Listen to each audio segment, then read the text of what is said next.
اعوذ باللہ من الشیطان الرجیم بسم اللہ الرحمن الرحیم۔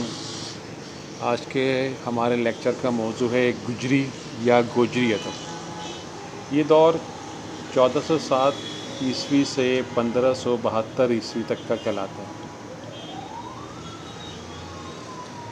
دسمبر 1398 میں امیر تیمور نے دلی پر زبردست حملہ کیا۔ اس حملے میں دلی سلطنت کو سیاسی، تہذیبی اور مالی طور پر شدید نقصان پہنچایا۔ دلی شہر کے اندر لشکریوں اور شہریوں کی لاشوں کے انبار لگ گئے۔ اس حملے کا نفسیاتی طور پر بھی برا اثر ہوا۔ عام باشندے، علماء، صوفیہ اور اشرافیہ کے لوگ ذہنی طور پر عدم تحفظ کا شکار ہوئے، اور ان کو یہ معلوم ہو گیا کہ دلی مرکز عوام و خواص کی حفاظت کرنے کا اہل نہیں ہے۔ اس لیے تیمور کے بعد لوگوں کے ذہنوں پر ایک غیر محفوظ مستقبل کا خوف طاری رہا۔ اس حملے کا ایک رد عمل یہ بھی ہوا کہ مرکز کو کمزور دیکھ کر صوبے دار اپنی خود مختاری کے خواب دیکھنے لگے۔ گجرات کے صوبے دار ظفر خان نے بھی ایک ایسا ہی خواب دیکھا اور 1407 عیسوی میں مظفر شاہ کا لقب اختیار کر کے گجرات کا خود مختار حکمران بن گیا۔ گجرات چونکہ نسبتاً محفوظ علاقہ تھا، اس لیے باشندگان دلی کافی تعداد میں گجرات ہجرت کر گئے۔ عوام کے ساتھ ساتھ علماء اور صوفیہ بھی دلی سے ہجرت کرنے پر مجبور ہوئے۔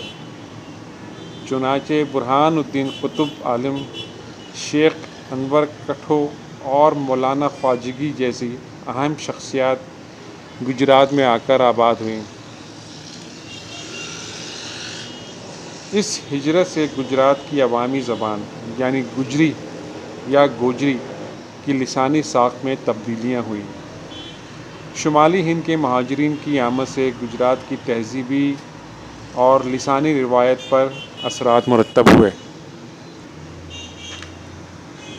15ویں صدی عیسوی میں گجرات کے صوفی شاعر بہاؤالدین باجن نے اپنی زبان کو بیک وقت ہندی، گجری اور زبان دہلوی کہا ہے، جس کا مطلب یہ ہے کہ باجن نے اپنی زبان کو شمالی ہند کی زبان کے مماثل قرار دیا۔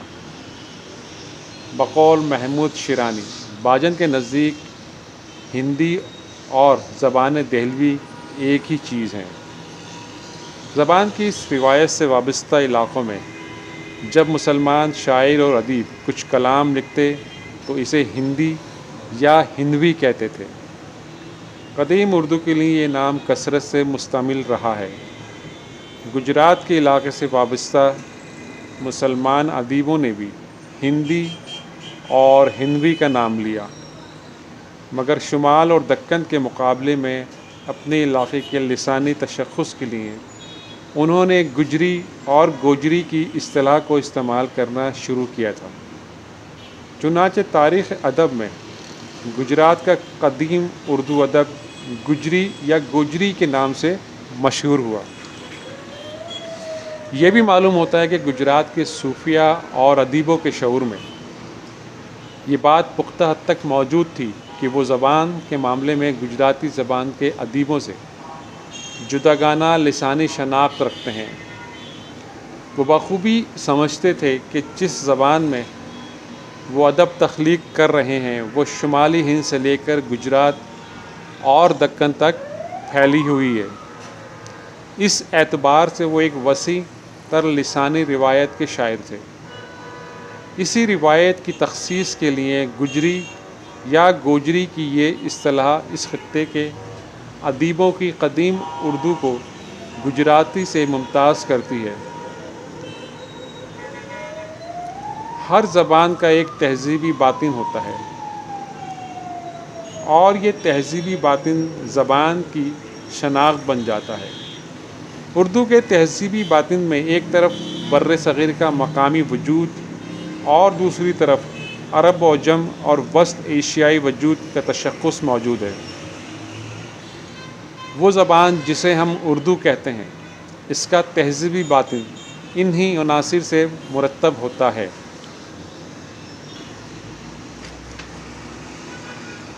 گجری ادب یا گوجری ادب گجرات میں 15ویں صدی سے 17ویں صدی کے ربع سوم تک خوب پھلتا پھولتا ہے، اور یہ وہ زمانہ ہے جب اس ادب کے شاہکار تخلیق ہوتے ہیں۔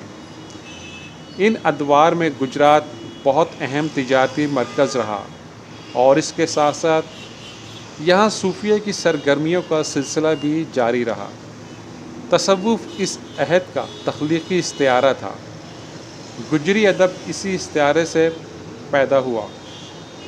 یہ بات عجیب لگتی ہے کہ اس زمانے میں گجرات مقامی زبان میں ذریعہ اظہار کا سب سے سرگرم مرکز بن جاتا ہے۔ شمالی ہند کے صوفیہ فارسی میں شعر کہتے رہے اور اقوال درج کرتے رہے، مگر گجرات کی سرزمین پر ادب کا جو ڈرامہ کھیلا گیا، اس میں مقامی زبان یعنی گجری کو استعمال کیا گیا۔ گجری یا گوجری ادب کے ادیب فارسی زبان سے بھی اتنے ہی قریب تھے جتنے کہ شمالی ہند کے ادیب، مگر ان لوگوں نے فارسی کی جگہ گجری زبان کو ترجیح دی۔ اس کی وجہ یہ تھی کہ گجرات وہ علاقہ تھا جہاں فارسی زبان و ادب کی روایت گہری نہ تھی، اس لیے یہاں کے صوفیہ اپنا پیغام گجری میں دے رہے تھے۔ ان لوگوں نے زبان کا ایک ایسا ڈھانچہ بنا لیا تھا جو بہت آسانی سے عام لوگوں کو سمجھ آ سکتا تھا۔ اس دور کی گجری پر مقامی روایت کا نہایت گہرا غلبہ تھا۔ یہ غلبہ فکری اور لسانی سطح پر آج بھی دیکھا جا سکتا ہے۔ شیخ بہاؤالدین باجن۔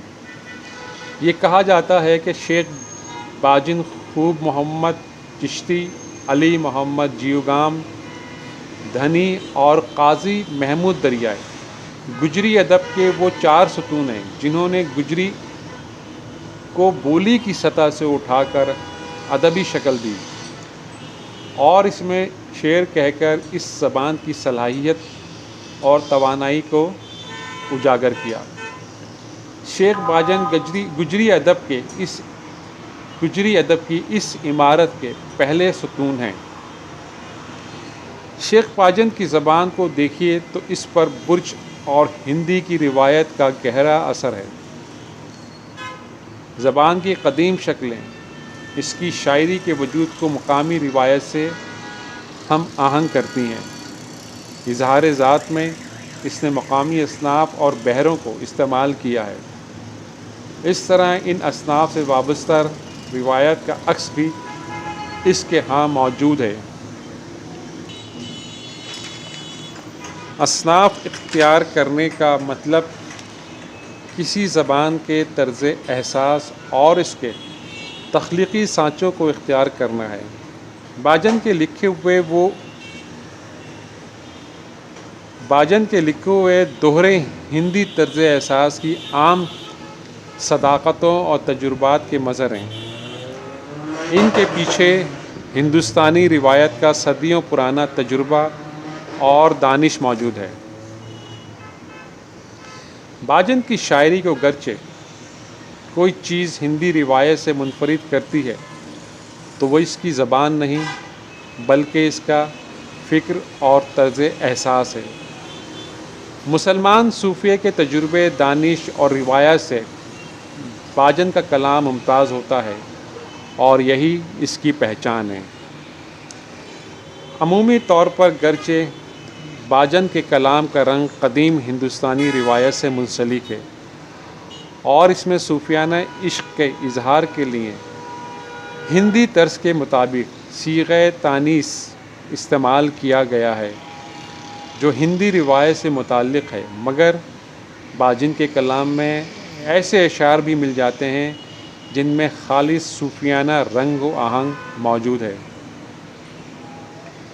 اس دور کے تمام صوفیہ کے ہاں اسی قسم کے شعری پیکر ملتے ہیں۔ عوامی استفادے کے لیے وہ زبان کا عوامی پیکر تراشتے ہیں۔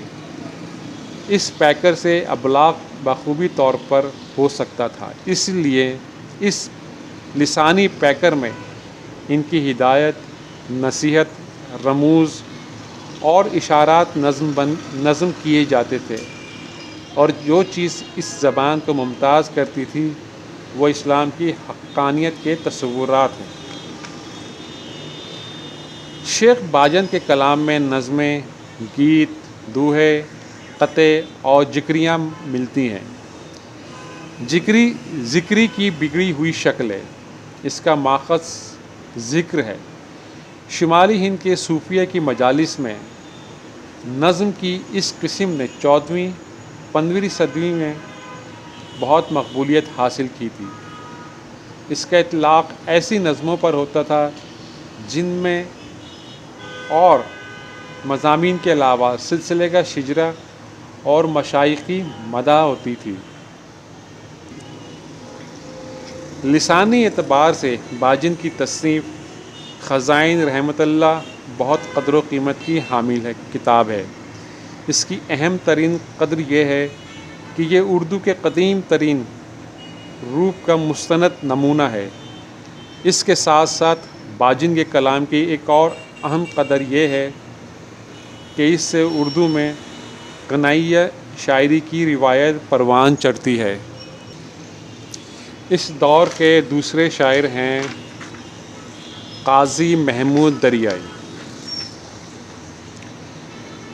سلطانی دور ہی سے دلی میں ذکری، صوفیانہ طرز اظہار اور بزرگان طریقت سے عقیدت و محبت کے اظہار کے لیے ایک صنعت تھی۔ قاضی محمود دریائی کی شہرت کا بڑا سبب ان کی لکھی ہوئی ذکریاں تھیں، جن کے حوالے صوفیہ کے تذکروں میں موجود ہیں۔ محمود دریائی ایک نامور صوفی خاندان سے تعلق رکھتے تھے جو بیرپور گجرات میں آباد تھا۔ ان کا سلسلہ ارادت اپنے والد سے وابستہ تھا جن کا نام قاضی حمید تھا، اور وہ شاہ چالندہ کے نام سے معروف تھے۔ صوفیت کے تذکروں سے معلوم ہوتا ہے کہ قاضی محمود دریائی غلبہ عشق میں حد درجہ غرق رہتے تھے۔ ان کی ذکریاں بھی اس ذوق و شوق اور مستی مداحم کی شہادت دیتی ہیں۔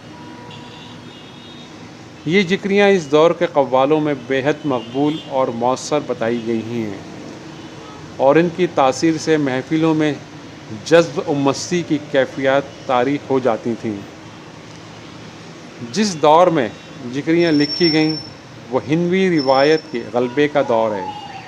اس میں نہ صرف اسلوب بیان بلکہ روایت بھی ہندوی ہے۔ خدا اور رسول صلی اللہ علیہ وآلہ وسلم، بزرگ اولیاء، سب کے سب ہندوی ملبوس میں نظر آتے ہیں۔ ذکر کی چشم بصیرت خالصتاً مقامی ہے۔ اس صوفیانہ واردات کے سارے مراحل ہندوی لباس ہی میں طے ہوتے ہیں، اور اس سے بھی بڑھ کر ذکری کسی نہ کسی خاص راگ میں لکھی جاتی ہے، یعنی اس کا آہنگ بھی ہندوی رنگ سے عبارت ہے۔ قاضی محمود دریائی پر ہندوستانی دیو مالا کے اثرات بھی دیکھے جا سکتے ہیں۔ بالخصوص کرشن بھکتی کے شعر میں پتی پتنی روپ کا جو تصور بہت مقبول تھا، وہ محمود کے صوفیانہ عقائد کا ایک حصہ تھا، اور اس تصور کی وجہ سے ان کو ناپسند بھی کیا جاتا تھا۔ ان کے ہاں ہجر و فراق کی بھی کیفیات ہیں۔ ان کے اظہار پر بھی مقامی روایات غالب ہیں، اور وہ صیغہ تانیث اختیار کر کے ہجر کی حالت حزیں کا اظہار کرتے ہیں۔ محمود دریائی کی شاعری کا لب و لہجہ، طرز احساس اور شعری لغت ان کو اس دور کی مقبول لوک روایت سے منسلک کرتی ہے۔ گجری یا گوجری دور کے تیسرے مشہور شاعر شاہ علی محمد جیوگام دھنی ہیں۔ شاہ علی محمد بھی باجن اور محمود دریائی کی روایت کے صوفی شاعر ہیں۔ زبان و اسالیب پہ ہندوی روایت کا شیوا بدستور قائم ہے۔ کہیں کہیں عربی و فارسی الفاظ یا صوفیانہ اصطلاحیں ملتی ہیں جو ان کے کلام کو گجری اردو کہنے کا واحد جواز بنتی ہیں۔ بصورت دیگر ان کے کلام کو حقیقتاً ہندی کہنے میں کوئی مذائقہ نہیں ہے، چونکہ یہ سب شعراء ایک خاص مقصد کے لیے ادب تخلیق کر رہے ہیں، لہٰذا وہ زبان کا وہی اسلوب اختیار کرتے ہیں جو لوگوں میں مقبول بھی تھا اور قابل فہم بھی۔ اسی لیے عربی فارسی الفاظ کی اصل صورتوں کو پیش کرنے سے بھی کہیں کہیں گریز کیا ہے، اور جہاں ممکن ہو سکا ہے وہاں مقامی اثرات کے غلبے کے سبب ان الفاظ کو ہندی بنا لیا گیا ہے، جس سے ابلاغ کا عمل تیز ہو جاتا ہے۔ بعض منزلوں پر ان کا لسانی اسلوب عربی و فارسی اثرات سے بہت دور ہو جاتا ہے اور اس پر مقامی زبانوں کی چھاپ بہت نمایاں ہو جاتی ہے۔ ان کا کلام جواہر اسرار اللہ ہے، جسے ہم اثر صوفیہ نے بلند مرتبہ کلام کہا ہے۔ شاہ علی محمد کا ایک کام بہت قابل قدر ہے۔ ہندی اوزان کی روایت میں لکھتے لکھتے وہ فارسی اوزان کی طرف بھی متوجہ ہوئے۔ یہ امر اس بات کی شہادت ہے کہ مقامی رنگ کی دھنوں اور نغموں کے ساتھ ان کے فارسی کے تہذیبی آہنگ بھی اپنے رنگ دکھانے لگتے ہیں۔ یہ ایک اہم تبدیلی تھی جو مستقبل میں زبان کے وجود کو بدلنے اور معاون ثابت ہونے والی تھی۔ اس تبدیلی کے متعلق شیرانی صاحب لکھتے ہیں، شاہ علی محمد ان بزرگوں میں سے ہیں جنہوں نے فارسی اوزان کو ہندی زبان میں روشناس کرنے کی ابتدائی کوشش کی ہے۔ ان کے ہاں حجج مربع سالم، جز مربع سالم میں 2 نظمیں موجود ہیں۔ جیوگام اعلیٰ درجے کا جمالیاتی ذوق رکھتا تھا۔ اس کا لکھا ہوا ایک سراپا اسی جمالیاتی ذوق کا حامل ہے۔ ہندوی اسلوب کا یہ سراپا عہد کی جمالیات کا عکاس ہے۔ شاہ جیو کو وحدت الوجود کے فلسفے سے عشق ہے۔ ان کے کلام پر سب سے قوی اثر اس تصور کا ہے۔ بعض ایسے اشعار بھی ملتے ہیں جو خالصتاً ہندوی شعری اسلوب کے ہیں، مگر ان میں صوفیانہ مقامات کی اصطلاحیں آ گئی ہیں۔ اس دور کے ایک اور شاعر خوب محمد چشتی ہیں۔ اردو کو گجری اور دکنی سے اردو تک پہنچانے میں دلی کی عسکریت اہم کردار ادا کرتی ہے۔ جہاں جہاں عسکری فتح ہوتی ہے وہاں سیاسی اور انتظامی دباؤ مؤثر ہو جاتا ہے اور اس کے ساتھ ہی ساتھ تہذیبی اثر بڑھنے لگتا ہے، اور جب عسکری، سیاسی اور تہذیبی دباؤ میں ربط اور استحکام پیدا ہونے کی شکل بنتی ہے تو لسانی دباؤ کا مرحلہ شروع ہو جاتا ہے اور مقامی لسانی روایت پر فارسی اثرات جھلکنے لگتا ہے۔ گجرات اور دکن میں بالخصوص اس نقطۂ نظر کا تجزیہ کیا جا سکتا ہے۔ گجرات کی تاریخ یہ بتاتی ہے کہ مغلوں کے عہد میں پہلی بار ہمایوں نے گجرات کی تسخیر کی، مگر گجرات اس کے ہاتھ میں نہ رہ سکا۔ مغلوں کا یہ خواب اکبر نے 1572 میں گجرات فتح کر کے پورا کیا۔ گجرات کی فتح سے ادبی تاریخ کا رخ بھی بدلتا ہے۔ وہ زبان جسے گجری کہا جاتا تھا اور جو تقریباً 150 برس کے لگ بھگ مقامی اثرات کے غلبے میں رہ کر پروان چڑھی، اس کی تنہائی کا زمانہ گزرنے کا وقت آ جاتا ہے۔ شیخ باجن سے شاہ علی جیو تک زبان کی جو صورت بنی تھی وہ ہندوی اثرات کی ترجمان تھی، مگر اکبر کی فتح گجرات سے فارسی کا نفوذ ہوتا ہے، مغلیہ تہذیب سرایت کرنے لگتی ہے، دلی سے آنے والے عام لوگوں اور اصحاب فن کی تعداد میں اضافہ ہو جاتا ہے۔ چشتی کی خوب محمد چشتی کی 2 کتابیں قابل ذکر ہیں، پہلی خوب تر رنگ اور دوم چھند چھندا۔ مثنوی کا موضوع چونکہ تصوف کے امور، مسائل، نکات اور عرفان کا بیان کرنا ہے، اس لیے یہ موضوعات اپنی بنیادی لغت کے متقاضی نظر آتے ہیں، اور ان مسائل کے بیان کے طفیل فارسی ذخیرہ لغت پہلی بار زیادہ تعداد کے ساتھ ملتا ہے۔ خوب تر میں صوفیانہ مسائل کثرت سے بیان کیے گئے ہیں۔ ہجری ادب کے دور میں کہ جب یہ زبان ابھی تشکیل پذیر ہو رہی تھی، ان مسائل کے بیان میں قدرت کا مظاہرہ کرنا غیر معمولی بات تھی۔ خوب ترنگ میں حکایت کی شکل میں تمثیلیں بیان کی گئیں۔ مصنف نے یہ کارنامہ مثنوی مولانا روم کی طرز پر انجام دیا ہے۔ قدیم اردو میں شاید خوب ترنگ ہی وہ پہلی شعری تصنیف ہے جس میں تمثیل نگاری کا رنگ اختیار کیا گیا ہے۔ چشتی نے ایک تمثالی کہانی میں اردو داستان کی مشہور شخصیت شیخ چلی کا کردار پیش کیا ہے۔ یہ بہت معنی خیز تمثیل ہے۔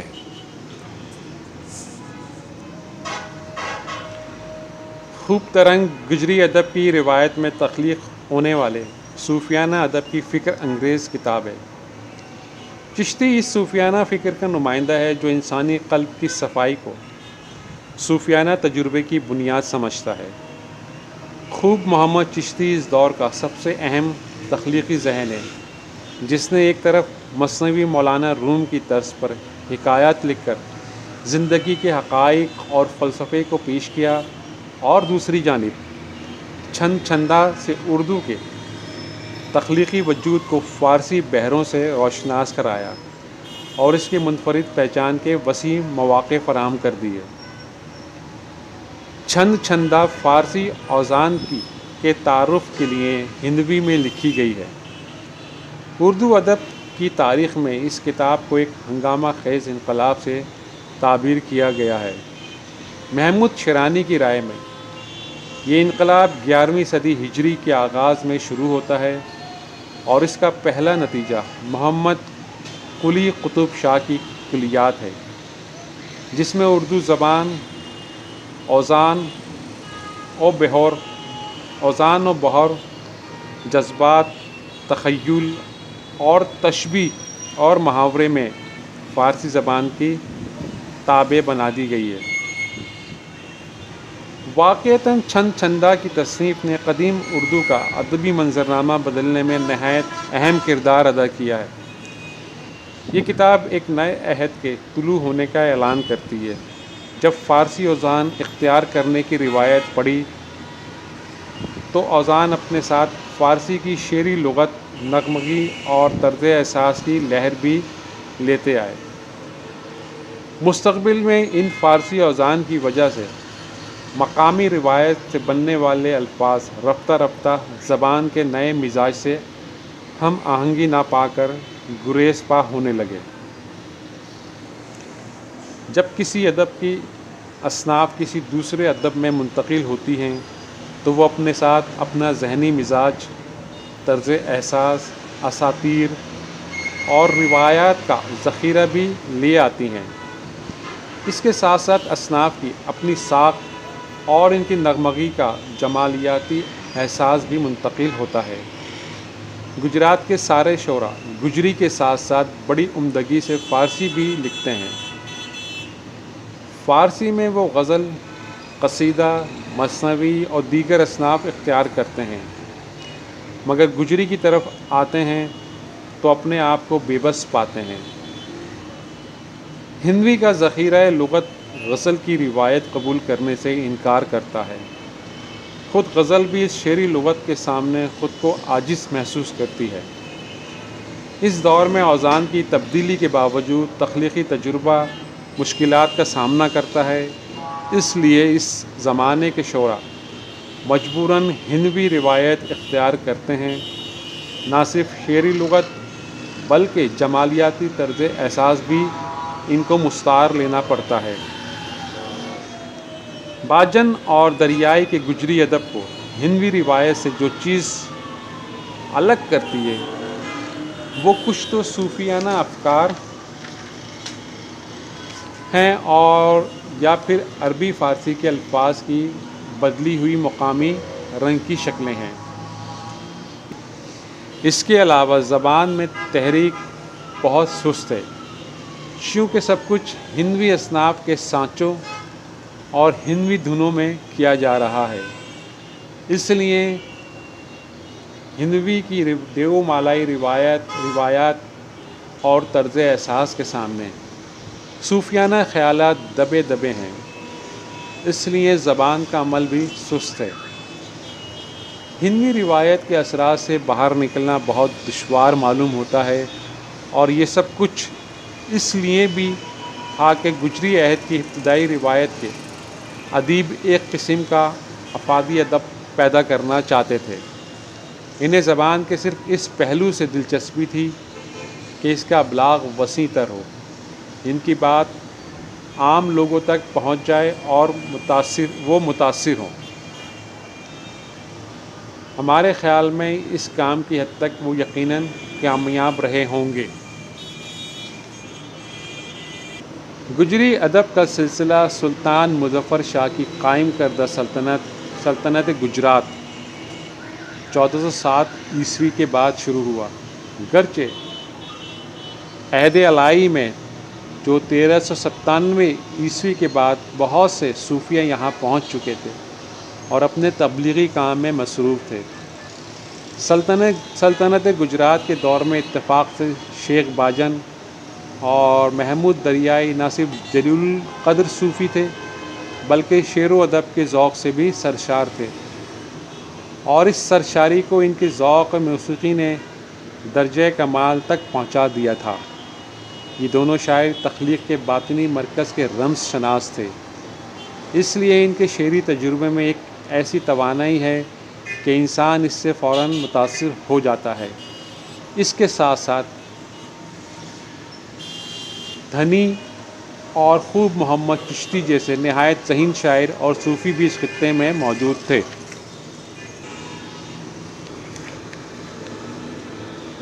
مگر ادب و شعر کی یہ روایت ان کے بعد اتنی مضبوطی اور توانائی سے قائم نہ رہ سکی۔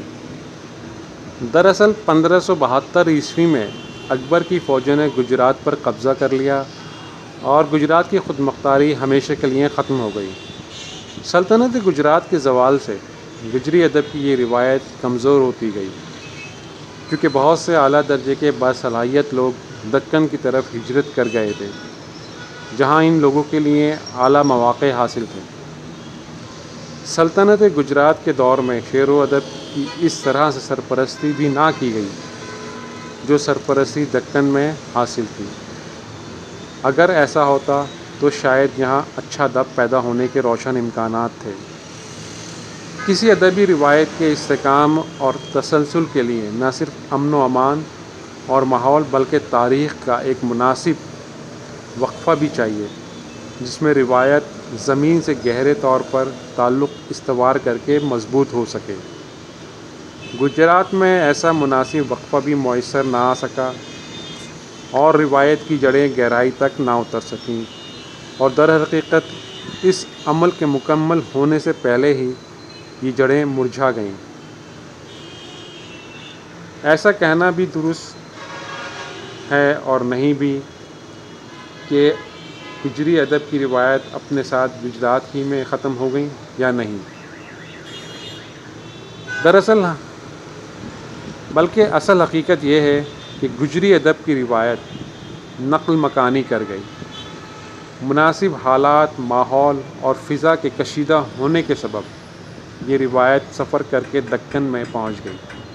چنانچہ اپنے اصل تخلیقی مرکز پر روایت کمزور ہوتی گئی، مگر دکن کی سرزمین پر دکنی کی صورت میں اس روایت کی توسیع ہو گئی۔ اسی لیے دکنی ادب کے آغاز کے دور میں اسے کوئی بھی دکنی نہ کہتا تھا، اسے گجری کے نام یا گجری کے نام سے پکارا جاتا تھا، یعنی گجری ادب اظہار کا ایک مثالی لسانی نمونہ بن گیا تھا۔